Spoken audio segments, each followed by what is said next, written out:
Okay, so let's see. So when I came over to Marvel, uh, it was a very dysfunctional situation. And to illustrate that, I have this one particular anecdote. There was a writer named John Warner, uh, and this is not meant as a criticism of John's work one way or the other, but he was writing a book called Son of that wasn't doing particularly well. And I didn't want to keep him on the book. He was working in production, so it wasn't like I was taking his livelihood away from him. And I just felt that he wasn't showing much promise. I wanted to bring Tony Isabella in as giving him more work, and I felt this would be a good opportunity for him. So I made an executive decision that I was going to take John off the book. Well, I tell John, and a day or so later, one of the people in production comes in and says, well, you can't take John off that book. You can't take him off that writing assignment. And we're saying, what do you mean I can't? I'm the editor and I can do whatever I want. I'm the editor. And they said, no, you can't do it. And, because if you do it, it's going to cause a lot of problems here. And it's going to be a real problem for the production department. We may all end up leaving. And I'm saying, well, why would you do that? And he says, well, because he's a member of our coven. A member of your coven. There was a coven of witches in the production department at Marvel. That was the situation. I couldn't fire my secretary because, the secretary that I had inherited wasn't doing any work.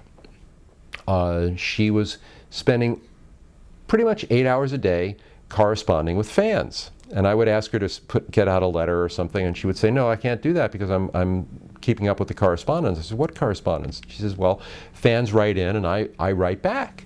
I'm like, you don't have to do that. We don't have to write back. We have a letters column, it's nice to write back, but that's not your job. Your job is as my secretary, and I want you to do X, Y, Z. I can't do that.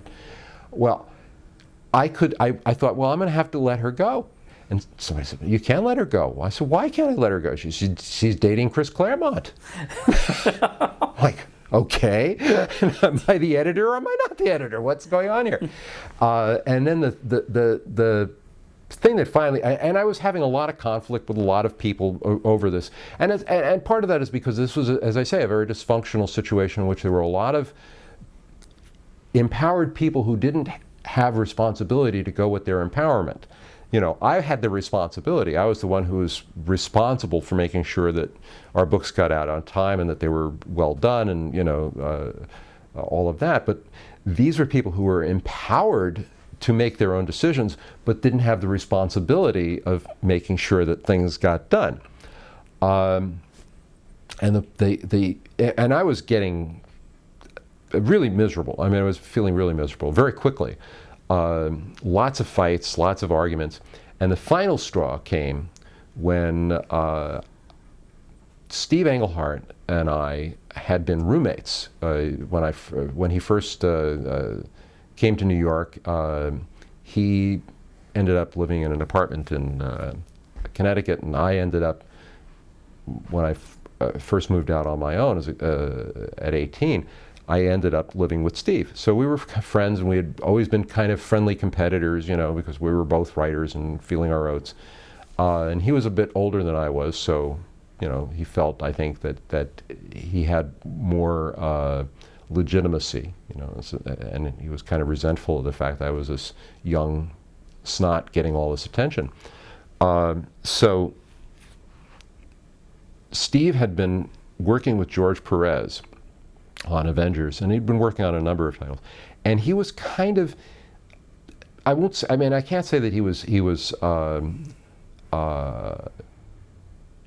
horrendously late on a regular basis, but he was just late enough that it was causing George problems. George is not a fast artist, and part of the deal that you make when you're a writer working with artists back then was that your job as a writer, in part, is to help keep that artist employed. So if you don't get your plot or your script in, that artist loses a day's work. That's a substantial amount of money. And in George's case, because he was slow, it also has repercussions in the production end of things. So I was getting told by our head of production that Steve was causing these problems with George, and George was too nice a guy to, make a big fuss about it. And I felt, well, I know Steve, I'll just call him up and tell him, what's going on. And so I called Steve and I said, look, we have a real problem with this. You need to have the story in by Friday, or I'll have to plot something over the weekend so that George will have something to draw on Monday. And Steve says, well, I can get it in by Friday. It's not a problem. And he was a little testy about it because I was calling him on this. And then Friday comes around and there's no plot. And I call Steve and says, where's the plot? George is going to need it Monday. And he's like, no, I never said I'd have it on Friday. I said I'd have it on Monday. I said, no, you said you'd have it in on Friday. And I had my production guy in here. We need to have it because if I trust you to have it in on Monday and you don't, then George is not going to have any work. So that's why I needed you to have it in today. And he was like, well, I never said I'd have it. It doesn't matter. I'll plot it. Just tell me what you want to have done in that story and I'll get it done. I can't do that, and he hung up on me. So I plotted the story and fully intending that, George would take it and draw it and then Steve would write it and, make it great and it would be great. But Steve and Jim Starling then called Stan and said, Gerry is out of control, he's berserk, he's lying to people, he's telling us, he's stabbing us in the back. If you don't fire him, we're going to quit. Stan says, I can't fire him, he's my editor. It's like, I can't do that. Why would I do that? First of all, we know Stan's attitude about, who's closest to me right now. That's like the guy I'm going to. Right. So it's like, besides which, who are you? He didn't know who these people were. So Stan backed me up, and Steve and Jim both quit and went to DC. And I was like, fuck. Why am I doing this? What joy am I getting out of this experience here? And about a week later, I called Stan and I said, I hate to put you in this situation, especially, since you backed me up, but, I can't do this. I'm losing sleep. It's been 6 weeks of just sheer nightmare. I'm going to go back to DC. I'm just going to leave, and put you back in the same position. I'm sorry. And he made me a deal. Oh no, stay. We'll make you a writer-editor, thereby compounding the problem for whoever came in. Sure. Beyond me, because now suddenly, there'd be another writer-editor for somebody to deal with.